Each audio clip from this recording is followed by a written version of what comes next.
Hello everybody and welcome to the E3 review show. So this is going to cover EA Let's Play, which happened on Saturday night, and it's going to cover the Microsoft press conference and the Bethesda press conferences. So it's me and it's Tommy. Hello Tom. What's happening, mate? How are you, mate? Good. All caught up on E3. Yep. Love it. Night duties, mate. That was my viewing on Night duties. Yep. So it was. So let's start, Tommy, because we have a lot to get through and not a lot of time to do it before Ubisoft press conference starts. Yeah. And we're going to drink some beers. Can't wait. So, the EA Let's Play. It's the second year of EA Let's Play, which actually isn't part of E3 anymore. So, EA do it in a separate location and basically have nothing to do with the traditional E3 schedules, Yeah. which is why it happened a day earlier than the actual E3 beginning. So they opened up, Tommy, with Madden. Yeah. Not our sort of game. Not a lot to discuss about it. No. Visually, it looked good. They've introduced the kind of journey mode like Yeah. FIFA have. Create or build a player. Yeah, something like that. So it's Road to Journey or Road to something. Super Bowl or whatever the fuck. I don't know. I don't mind playing the odd Madden game every now and again. I played last year's one whenever I got my Origin Access Pass on my Xbox, and I enjoyed it. But it's not a game I go out of my way to buy or anything. It was because it was a EA Access Pass. So we're going Tried it, but no. they're complicated. Like, but I don't mind American football, but not my sort of game. So next up we'll have Battlefield 1, and for Battlefield 1 they announced night maps, two night maps that are coming very soon. I think they said July or August. Yeah. And they also announced the next DLC pack, which is out in September, called In the Name of the Tsar, which takes you to the Eastern Front in Russia. Right. And they are introducing the Hussar Cavalry and the Women's Battalion of Death. So playing as females is going to be interesting, especially the Women's Battalion of Death, because I've read a few World War One books and them girls were vicious. Brutal. Yeah. Yeah. Fair play to them. So again, not a lot to say on this. Night maps is something we've seen in Battlefield 4. Yeah. They are interesting. They add a really good element to the game. This one especially is going to have no night scopes or anything, so it seems like the main flashpoints are going to be around like fires lit, and barrels. I think I've seen That a few one fires and one map they showed in particular there. You actually play it on story mode at the minute. It's got loads of like sniping vantage points and stuff. That's the one with the windmills, isn't it? Yeah. Yeah. So I think it'll be a lot of natural light, fires, and moonlight. The Women's Battalion of Death, as I mentioned, is going to be very interesting, and I hope they kind of do a story DLC in that. That'd be cool. Yeah, I think they will. I know they're going to introduce new operations, and operations mode's massive at the minute, so that's very good. So yeah, not a lot else to say about Battlefield 1 either. You? No, pretty happy with what I see coming out of Battlefield. It looks 1. alright. Like it's kind of made me want to buy it again and get the DLC, and me and you can plug away at it. Yeah. They talked about esports. I have no interest in esports. No. It's cool that gamers are getting paid a wage to play games, but they spent I think a good 5 minutes talking about that in the press conference. Yeah. And it killed it for me. It was a weird place to put it. Yeah. Especially when you think about, like, it's still sort of an up-and-coming thing, so it's a very tiny minority compared to the overall people that's actually tuning in E3. Yeah. You know, so they could have stuck that on at the end. It's smart though because they're pushing it. It's a smart way to push it, but 5 minutes of a press conference that you've just begun, it kind of killed the momentum from building. And then they brought on the Men in Blazers and they talked FIFA. They talked about Ronaldo doing the motion capture, and then they talked briefly about the Journey Part 2. Again, not a lot to say. I enjoyed last year's FIFA because of the Journey. I still play it because I've got it on EA Access. I think Pro Evo's the better football game. I know you're not into football games, but gameplay wise, Pro Evo, mate, is like, it's incredible. Like, there's gaming sites that like give that game 9 out of 10. Yeah. And they were like, gameplay wise, this is unbelievable. If you could marry FIFA's licenses, because they have the stadiums, the teams, the leagues, and you could marry Pro Evo's gameplay, you'd have the greatest football game of all time. Yeah. See, I'm not the biggest footballer, but I do enjoy playing FIFA with the boys, and but that last FIFA, I don't know, I just found it too slow or too sluggish or something. And then I called down here and played that Pro Evo with you. Was that last year's Pro Yeah. Evo? And it was a lot more, seemed a lot more fast paced and It's just a lot more fluid, a lot easier more to technical. control. But it's a lot, yeah, it's easier to control, but a lot more technical. There's a lot more you can do in it. Next up, again, Need for Speed Payback, which just looks like a return to Fast and Furious. See, I liked it. See, I thought it was alright. I think Charlene, my wife, would like it more than I would. Yeah. Um, I just love games like that there, where it's just street racing and fucking yeah, earning money and I like the reintroduction of the slow-mo Christ cam, because that was in the early PlayStation games. yeah. Like Hot Pursuit and stuff. If you Christ, I loved Hot Pursuit. yeah, it was brilliant. Me and Maliki spent hours on that shit, chasing each other, cops and robbers, like. Yeah. So you play 3 characters across the campaign.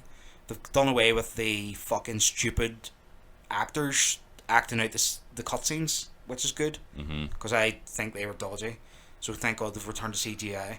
And then it's an open world, and Need for Speed open world is just the new thing. It's never going to go away at this point, I think. It's Just gonna get bigger. just going to get bigger more than anything. And then the one I was really excited about, Tommy, A Way Out. A Way Out. Which one was that again? The Shawshank Redemption-esque Yeah. co-op game. I like to look at that there again. I like the idea that you actually have to be in the room with somebody to really fully appreciate the story, because then you can see both aspects of the story. You can talk about your plans, and I like the fact that it changes from time you play to time you play.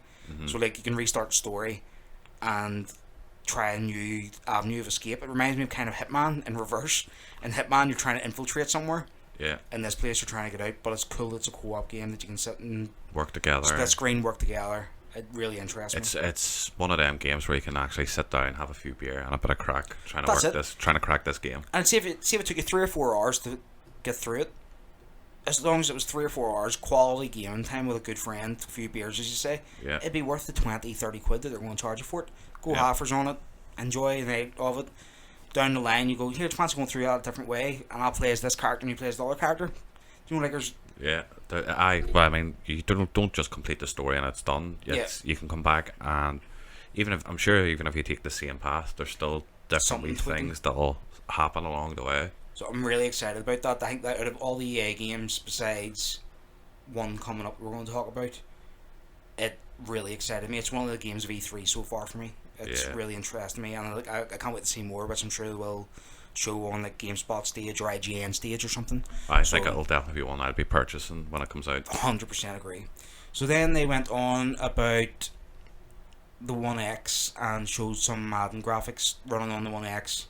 Looked good to me. Yeah. So did the Forza graphics on it as well. yeah, but really good. That's in the Xbox conference, so we'll get to that. That was just the quick glance at what the One X can do. Looked alright to me. Again, nothing major there. And then they showed a quick glimpse of Anthem, which we'll get to at the press conference of Microsoft's. Anthem's new game from BioWare, who created Mass Effect, and the trailer that they showed looked interesting. And then they promised at Microsoft's conference where we're going to see gameplay, which we did, and which we will discuss in a bit. Yeah. Then they showed NBA Live, their sort of journey mode, the one where you start from the street and work your way into the pro-ams and then into the pros. So, again, I'm not a big NBA Live player. Looked alright, graphically, story's interesting. I'm sure NBA players are going to be thrilled to have a story mode in an EA game, because 2K games have been doing it for years. Yeah. Where you play as a young basketballer trying to make it in the pros. I actually like the 2K basketball Yeah, games. they're very, very in depth too. So them demos are beginning for that game in August across all platforms, as far as I'm aware. And then we had a half hour of Battlefront 2 on the Boo. I want it. It looks alright to me, but the last one bored the shit out of me. Like, Yeah, I they think I've captured Star Wars, the feel of Star Wars. Yeah. Like the sound was unbelievable, and I have the PlayStation Gold headset. Having the score coming Yeah, through. oh man, Yeah. they nailed the sound and the feel of a Star Wars battle, and the aesthetic, but the gameplay was lacking. So I would like to play, because I have the Origin Access Pass. I'm sure I'll be able to play a few hours of it before it comes out, and I'll be doing that first to make sure I want to buy it, because the last one disappointed me gameplay wise. Yeah. Although one thing that you probably dislike that I like, because we were talking about, do you remember with Pezzy and all, we were talking about what we would like to see on our pre E3 show, yeah. and I said about but in regards to Battlefront, that I would like to see like you play as Boba Fett or you know the main characters. They've expanded it out. And you were sort of saying you wouldn't like to see that there because it would take away from the mythos of, No. of the characters. I didn't say that at all. What I said was they've done it in the first one. You can play as Luke Skywalker and Darth Vader and stuff. Yeah. But my points were about that was it felt lacking. You know, it didn't feel. Yes, it was cool to be a Jedi and stuff, but there wasn't enough to it to make me think this is great. Firing a proper good story onto it. They had a campaign this time, which they didn't show.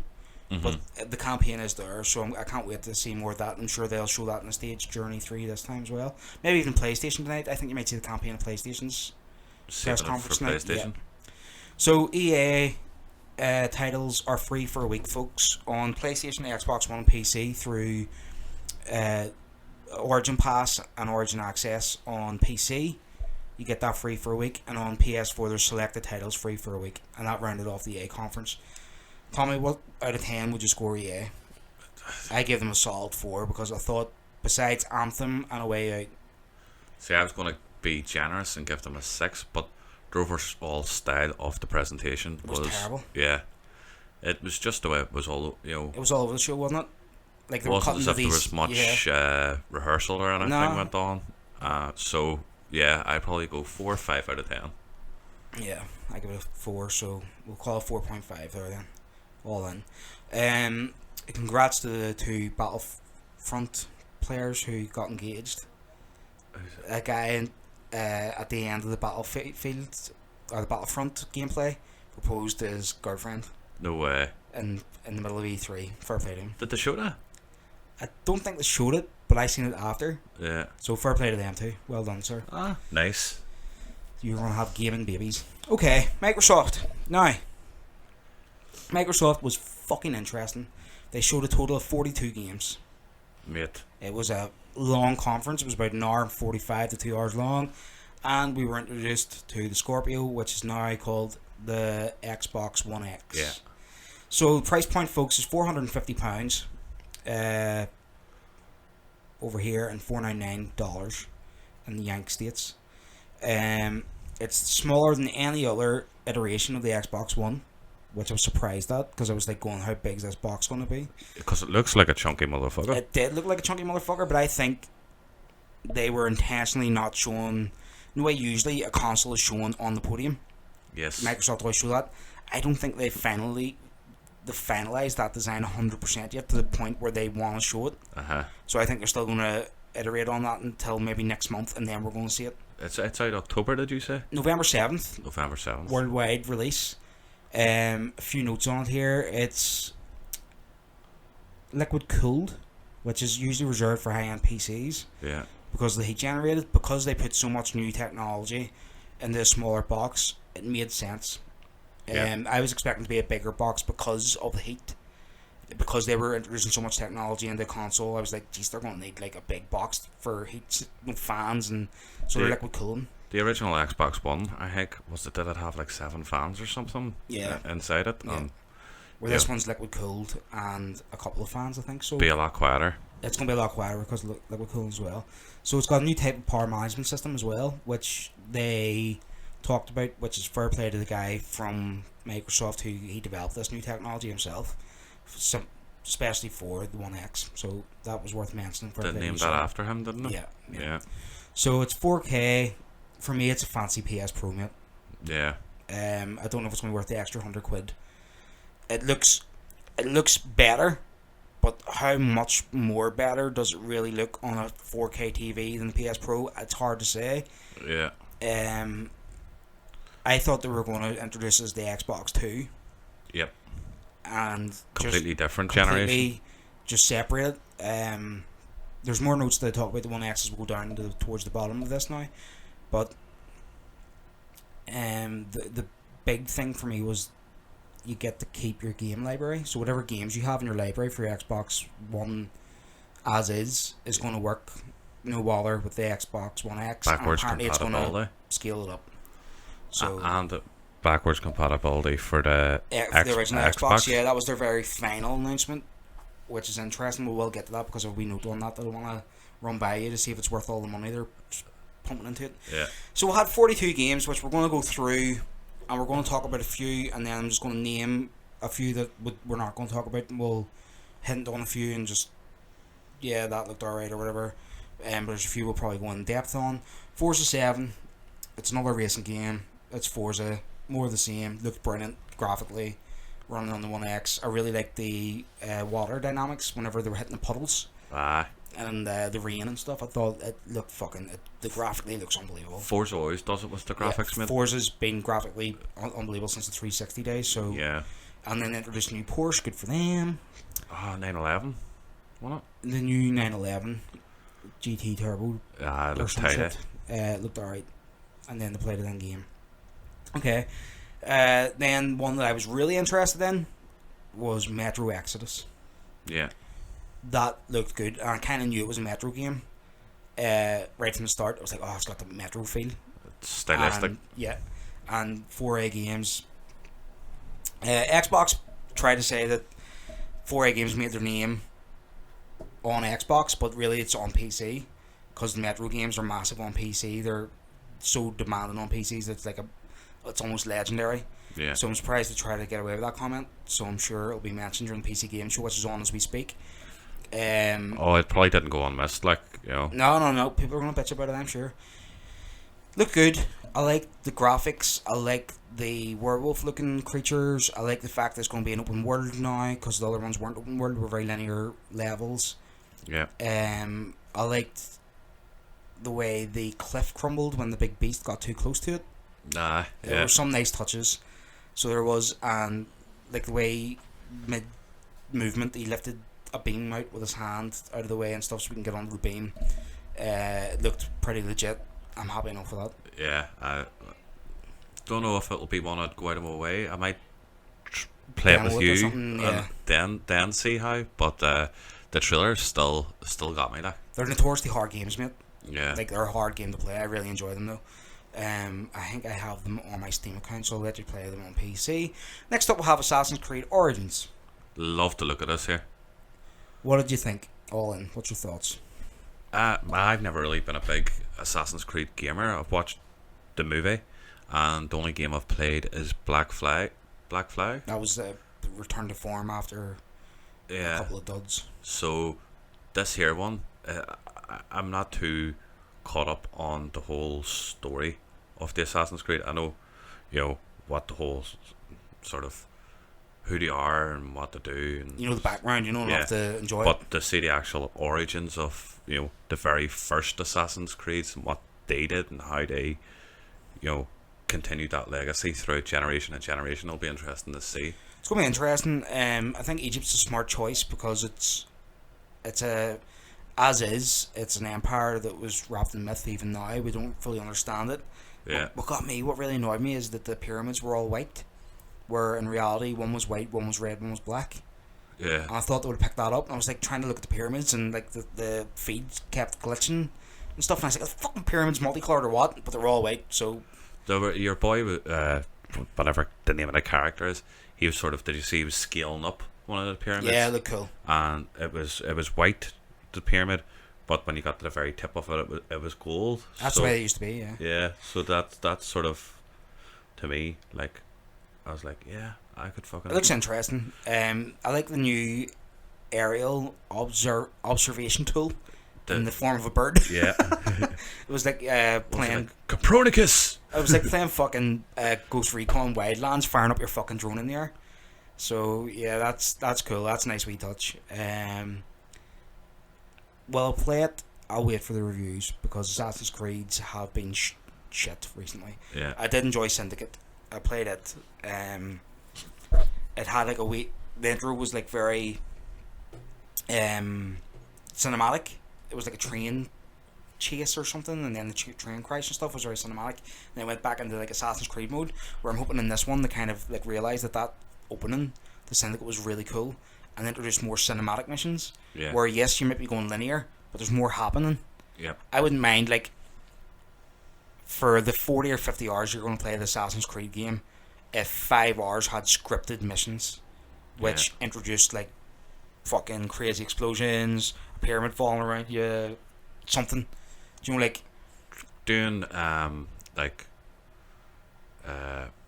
stories from history, but don't know, like sort of adapted a wee bit more. Yeah. So it was like the assassins did this here, but really, they killed Tutankhamun or something like. really the Roman Empire took the thing for it, took the Yeah. praise for it, or something like that. Just script the mission so that whenever you're going through the mission, instead of like climbing over buildings to get to the objective and kill the guy or whatever, the guy is riding out towards the desert on a horse and you have to get him.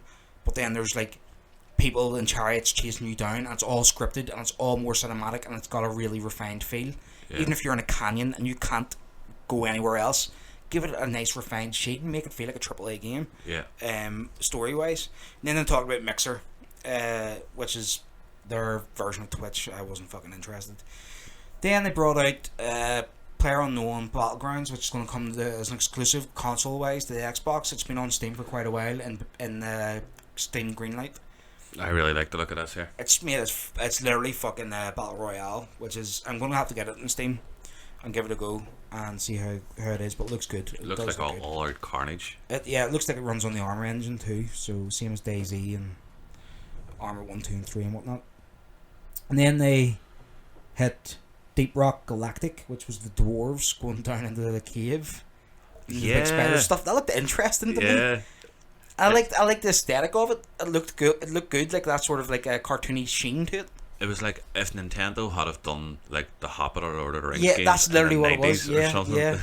No, I liked it. Yeah. So it looks like it's going to be interesting as a 4-player co-op. It'll be a bit of crack, like. Oh, aye. And it looks like it'd be complete carnage because the amount of fucking spiders that pop through that wee hole was crazy. Mate, I watched that there and I was like, nope. Done. Hate spiders. Like. That's it, they're fucking playing it. And then State of Decay 2, mate. Yeah, love the first one. Well, we were talking about the first one recently, and it was a wee bit laggy, but it seems like they've got all their kinks worked out this time. Seems the combat system and expanded a wee bit more. Yeah. There was times in the first one where it sort of looked a wee bit repetitive, and I think they've brushed that there up a bit more, give your character more moves, more weapons, and then you were saying yourself about the last one, the locations and stuff. So yeah, that's one game that it'll probably be a game that I'll definitely purchase. It looks interesting. I'm glad to see that the combat looked a bit more weighty and the driving looked a bit more weighty.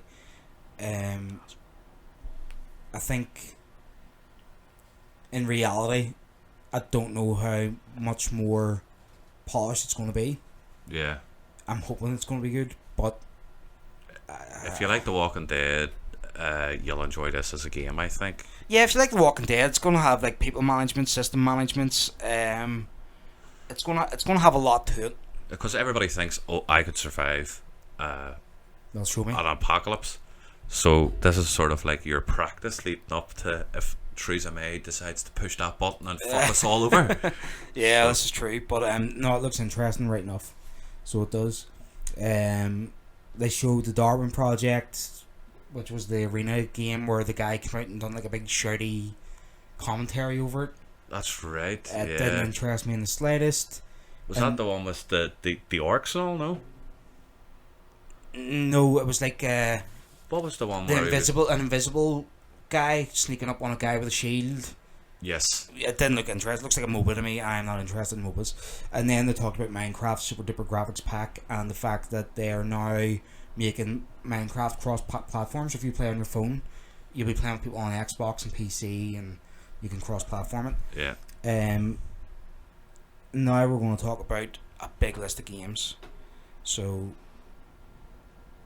they're games we're not going to talk about in depth. I'm just going to name them, okay? So here we go. We have the Last Night, which was like a wee weird looking dystopian future game where a guy's going through a pixelated world.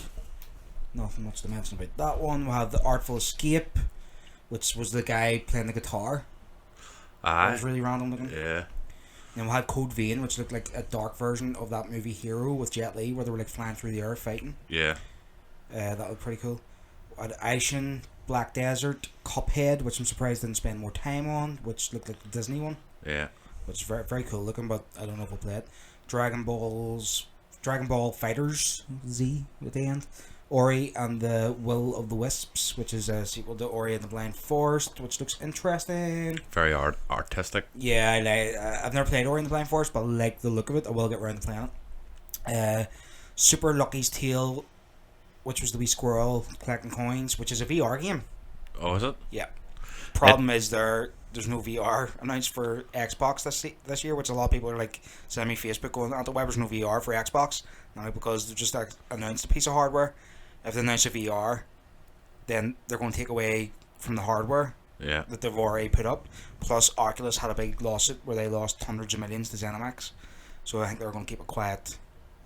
Yeah, I sort of think their Xbox is being a bit cautious. See how it goes first. Well, yeah, because they were the first to jump on the bandwagon when it came to the Kinect, and they were really got burned, really trying to push it on people. And I think they're just going to see, look, is VR just a fad or is it here to well, to PlayStation stay? have sold 1 million VR headsets now. Yeah. I don't know what the sale figures are for the HTC Vive and the Oculus Rift, but all in, I would say there's at least 2 million, 3 million headsets out there. Mm-hmm. That's not a small amount of money if you're making good games. After playing your one, I definitely want to save the money up and get one. Oh, they're epic. Hello Neighbor, Riverbound, and Conan Exiles, which I'm surprised Conan Exiles didn't get more of a show because some of the monsters that you're fighting looked massive. Yeah.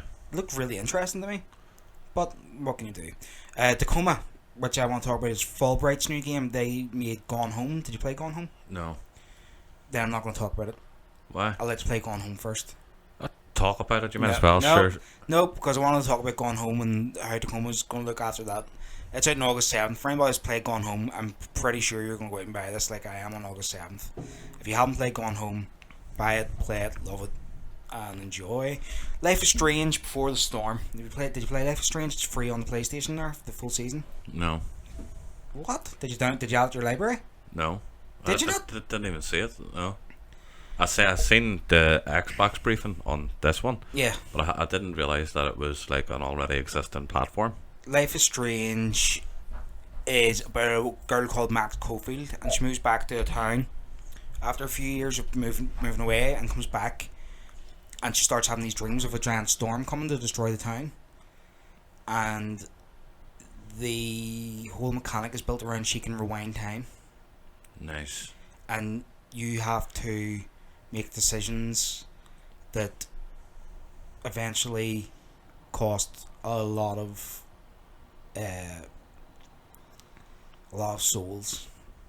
So for each decision she does, there's There's a lot a of reaction. ramifications for what she's doing. Yeah, and it's all about bullying and stuff. So it's about bullying and teen angst and stuff. It's a very heartfelt story. I'd highly recommend it. Like a coming of age sort of. Yeah, I'd highly recommend it. It brought me back to being a teenager myself. Yeah. And then the bullying aspects and stuff, and it was very, very poignant. I would recommend it, mate. Life is Strange, very, very good. Crackdown 3, I'm not interested. You? Like the first one, enjoyed the first one. Might give it a go if there's a demo or something out, but I don't think I'll just go straight out of my way and spend 50 quid on it. Doesn't look good to me. No. People are ranting and raving about it. Doesn't look good to me. Terry Crews was the best thing about that trailer. Even at that, it was still like one of the worst things about that trailer too. It was Yeah. really weird. Middle Earth: Shadow of War. That's the one Lord with of the Rings one. Yeah, I'll be buying that. That looks epic. I enjoyed the first one. Do you know your I'm guy gonna who go back to did the voice of the orc? Yeah. Oh, you don't watch Arrow, do you? No, but I recognise his voice. Did you watch Spartacus? Yes. Do you know the guy? Crixus? Yes, he was the one who did the voice. Yeah.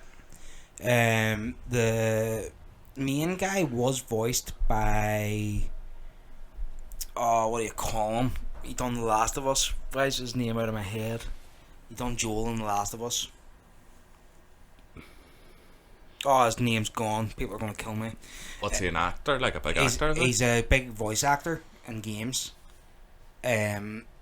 He's very, very good, and he voiced the guy in the first Shadow of War game, or Middle Earth game, sorry, Shadow of Mordor, but he's not returning to voice this as far as I'm aware, so I don't know what the crack is there. So I don't. I was very surprised to see that he wasn't there, because anything that he's usually in usually sells well. Yeah. He was, I think he got awards and stuff for that. Troy Baker. Troy Baker. Yeah. Name rings a bell. So I don't think he's returning for that. Sea of Thieves, they showed some of that. I've been in the alpha and the beta. It's fun. If you had 4 mates, it would be a bit of crack. I don't think there's replayability. Yeah. I think you'd get a weekend out of it, and then you'd be like, I'm happy enough now, I can leave that. Bored of this now? Yeah. And then Anthem. Yeah. Wow. Looks really good on it. You can tell it's not BioWare Montreal that made Mass Effect Andromeda, because Mass Effect Andromeda was a bit of a letdown. Yeah. This game looks pretty fucking good. It looks like a cross between Destiny and Mass Effect. Yeah. The new suits, the exosuits, the javelins as they call them. The suits look Yeah. class. The jetpacks, the fact that you can go underwater, the massive battles. It seems expansive. It does seem very expansive, and like the world looked like Avatar-esque. Yeah. So it did. Yeah, that's sort of what I was thinking. Yeah, it looks really, really good. I'm really excited about that game. Was there been a date when that's 2018, broad just spectrum, 2018? yeah. And then the announced Xbox backwards compatible for the original Xbox. And this is what I wanted to say to you earlier. Yeah. What do you think the percentage of Xbox gamers is that use their backwards compatibility on a regular basis? For them to go out and even go further back in the catalogue, you would think they're high percentage. How much do you think? I would go low because I don't know that many people that actually do use it. So I'll say 30%. 1.5%. Whoa.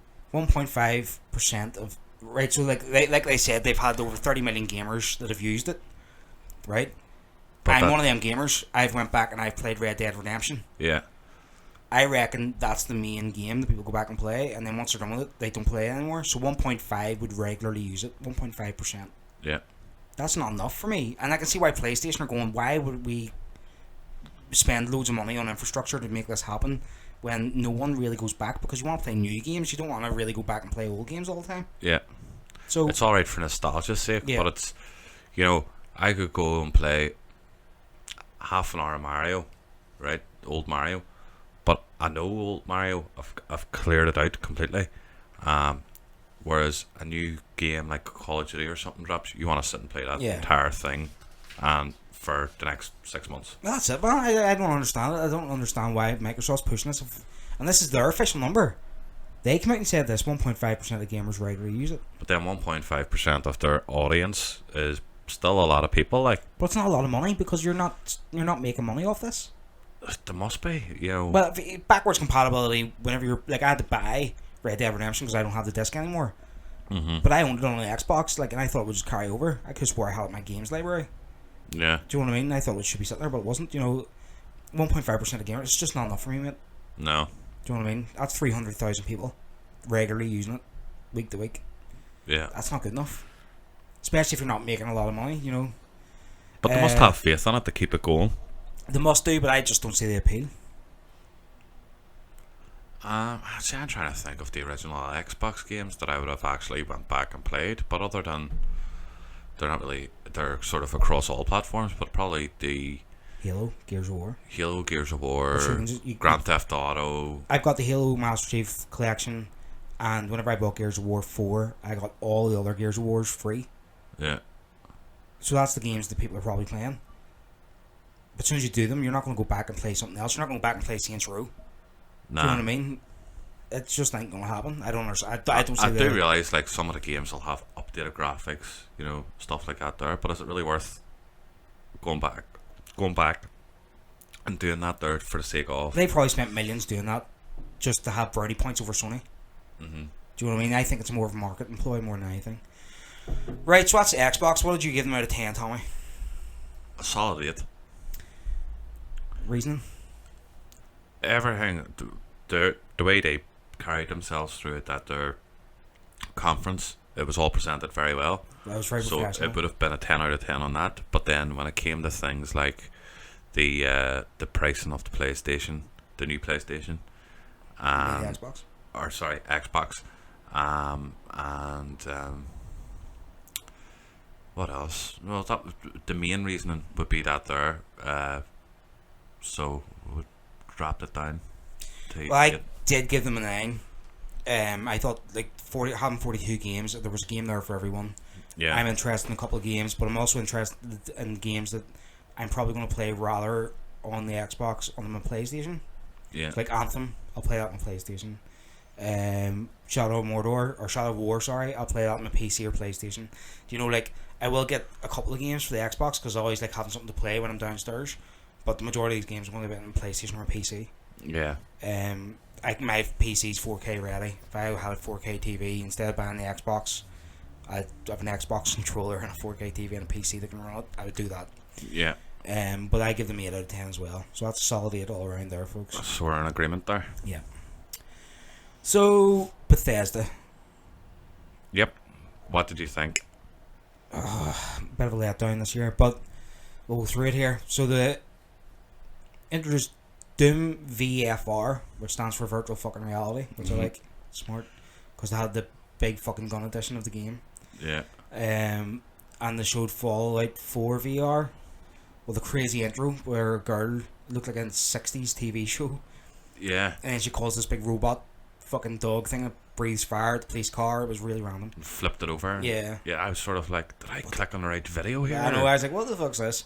I knew it was Fallout as soon as the thing turned up, but I knew it was Fallout right from the start because of the music and stuff, but it was alright.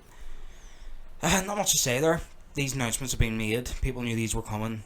I'm not going to get them for VR. I have no interest. I want new VR experiences. I've played these games, and I think Doom. I haven't played Doom, but if you're going to play Doom, you don't want to play it in VR with this like line coming out and showing where you can jump, so you don't get motion sickness. And I'd rather play it on TV. Yeah. I've not much to say about them. I'm not interested, if I'm going to be honest. See, if I'm playing VR, mate, there's one game I really want to get at the minute, and that's that Friday the 13th game. Apparently, it's fucking awesome. It'd be good in VR, like. Yeah. Elder Scrolls Online Morrowind. So it's Elder Scrolls Online's a multiplayer RPG, mass multiplayer online RPG, and Morrowind just brings the Morrowind world to that game. Again, I'm not really interested, even though I do have ESO. I've played 15 minutes of it. Yeah. They talk about Creation Club, which is just paid DLC, I think, or else it'll be like Uplay. Do you have Uplay? No. I hardly go on to the Xbox now, mate. Uplay's not Xbox, it's across everything. Oh, so if sorry, you play like yes. Splinter Cells and Ubisoft games like Assassin's Creed and stuff, you earn Uplay points, and then you can go on and buy like free DLC. So if you get an achievement, the achievement's worth 5 points, or 10 points, or 50 points, whatever, and you stack them up, and then you can go in and buy like, say you save up points in Assassin's Creed Black Flag, for example, right? So you have all these points saved, and then this Assassin's Creed comes out, and you're like, I wonder what Uplay have to offer. So you go on and you can buy like a really good weapon and a really good armor that's going to be high level for you being in early in the game, and you can buy it straight away for your Uplay points. Doesn't cost you real money. That's not bad. So if Bethesda done that, would be quite interesting. Like, right, for every achievement you unlock in Skyrim, Fallout, yada yada, will give you points, and then you can buy these bits of DLC for the points. But the way I think we're going to go is, for 1,000 points, it's going to cost you 10 quid. Yeah. I think that's the way they're going to go, and it's going to be paid DLC. I'm not fucking interested. I hate when they do that there. So I hate paid DLC. The Elder Scrolls Legends card game on Android and iOS, I'm not fucking interested again. Skyrim on Switch. It had a cool wee feature though. Zelda, the amiibo on Zelda, bringing Zelda into Skyrim. I seen that. I thought there. that was quite cool. And I liked the idea of the Joy-Cons, like pulling for the arrows and stuff. But my problem is that get too repetitive and your wrist gets sore and stuff. Yeah. Like you're swiping for sword swipes and stuff. I don't know. I'd rather just use my buttons. That was sort of the thing with the Wii. That repetitive sort of strain. Yeah, like people are getting tennis elbow and shit from it. Yeah. Like don't get me wrong, VR's cool, motion controls are cool and stuff, but VR is short experiences, interlaced with like there's the odd big game, but majority of the time you're not going to be doing repetitive movement all that often. Where this looks like if you're playing Skyrim, which is a 100-hour plus game, you're going to be doing these motions. Say you want to do a 10-hour play, it's not viable. Good luck to you. Yeah, it's not viable in my opinion. It's novel, but it's not viable. Dishonored 2, which was an epic game, the DLC for it's called The Death of the Outsider. I would highly recommend to play Dishonored. If you've never played them, they're very, very good. Will do. I'll not be getting DLC. I traded Dishonored in because I completed it and I wanted to play other games. But if you still have your Dishonored, I'm sure you're going to pick that up because it's introducing new playable character, and you get to kill the main fucking pain in the ass in the game. And then they talk about Quake Champions, the World Championships, with the beta of Quake Champions is out now on PC. Yeah. More esports, folks, and Quake's always been a fun game to play, but we've got Doom, and we've got an upcoming game that we're going to talk about soon here, which I'm sure will take some of the sheen off it, but if you're into your esports, people will play it. Again, not interested. So The Evil Within 2, which comes out Friday 13th of October. What do you think of it? What do you think of it? Looks really well, mate. It's your sort of game, isn't it? Oh, yeah. You know, I love all like Resident Evil, Fear, fucking them sort of real Silent Hill sort of games. Yeah. So yeah, can't wait for it Did to you play come the out. first one? Yeah, I think I did. I don't think I cleared it out, like, but I think I like the way you get like a free trial on Xbox. I think I played it for a weekend or for a week or something. Yeah, I got a couple of hours into it, like. Yeah.